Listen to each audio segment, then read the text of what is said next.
5 দিন আয়না ঘরে ছিলাম ভাই, 5 দিন আয়না ঘরে চোখ মোটে খুলিনি।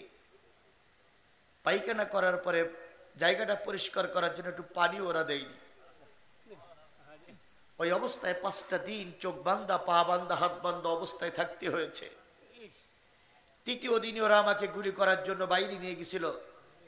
আল্লাহর কি খেলা, রাইফেল দিয়ে গুলি করেছিল কিন্তু গুলি বাহির হয়নি। আমি সেই অদব, আমি তোর নামাজ পড়ে মালিকের কাছে কান্দো, 2 চোখের পানি নাকের ডোকা দিয়ে জমিনে স্পর্শ করার আগে মালিক তোমার দোয়াগুলো কবুল করে নেবে। তাহলে কানবো কার কাছে? আরো জোরে বলেন, কানবো কার কাছে? আমরা একরকম হাল ছেড়েই দিয়েছিলাম, বিএনপিও হাল ছেড়ে দিয়েছিল, জামাতও হাল ছেড়ে দিয়েছিল যে এই পেতনির বাচ্চা না মরা পর্যন্ত দেশে আর কিছু করা